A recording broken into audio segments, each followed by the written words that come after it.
পাষণ্ড স্বামীর অত্যাচারে এখন স্ত্রীর মুমূর্ষ অবস্থা। খবর পেয়ে গৃহবধূর পিতা তড়িঘড়ি রক্তাক্ত অবস্থায় নিয়ে আসে প্রথমে যাত্রাপুর থানায় পুলিশের কাছে। পুলিশের পরামর্শে নিয়ে যায় তড়িঘড়ি কাঠালিয়া সামাজিক স্বাস্থ্য কেন্দ্রে।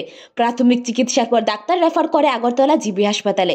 তবে আঘাত এতটাই গুরুতর, উন্নত চিকিৎসা না হলে এই মহিলাকে বাঁচানো কষ্টকর হবে। অপরদিকে পাষণ্ড স্বামীকে গ্রেফতার করার জন্য পুলিশ সঙ্গে সঙ্গে ছুটে যায়। ঘটনা যাত্রাপুর থানা এলাকার বড়নারায়ণ গ্রামে। পাষণ্ড স্বামীর নাম অঞ্জন দাস, পিতা অনিল দাস। 5 বছর আগে কাঠালিয়ার খগেন্দ্রচন্দ্র বণিকের মেয়ে পলিরানী বণিকের সাথে বিয়ে হয়। বিয়ের কয়েক মাস পরেই শুরু হয় স্বামীর স্ত্রীর পারিবারিক হিংসা। তবে গৃহবধূর বাবার অভিযোগ, ঠিক মতন উনার জামাই নাকি বাজার থেকে চাল, ডাল, সবজি, তেল বা অন্যান্য জিনিসপত্র নিয়ে সময় মতো বাড়িতে পৌঁছায় না। গৃহবধূ তীর্থের কাকের মতো বসে থাকে রান্নার জন্য। কিছু বলাবলি করলে স্ত্রীর উপর আক্রমণ চালায়। এভাবে কয়েক মাস অশান্তি থাকার পরও স্বামীর বিরুদ্ধে অন্যের কাছে মুখ খুলেনি গৃহবধূ। ওই গৃহবধূর বাবা এবং মা এই ঘটনাগুলি জানে।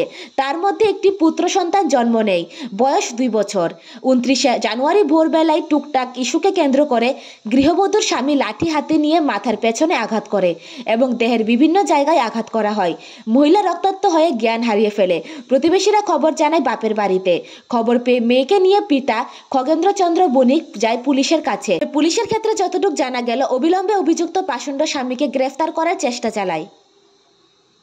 Bureau report, Janadarpan. প্রত্যেকদিন এটা অত্যাচার করে, প্রত্যেকদিন মারে। কে মারে? এই স্বামী কি নাম? অঞ্জন দাস। আপনার মেয়ে? আমার মেয়ে। বিয়ে দিয়েছেন? বিয়ে দিছি। ছেলে সন্তান কত? এটা একটা ছেলে শুধু। কি মারে? অনর্থক এমনি যাই লাঠি মারব বা ফিডিব, কিছু আনে না, চাল আনলে ডাল আনে না, ডাল আনলে মরিচ আনে না, এসে আনতে গেলে ফিডাফিডি শুধু মারা। আপনার কি নাম? আমার নাম খগেন চন্দ্র বণিক।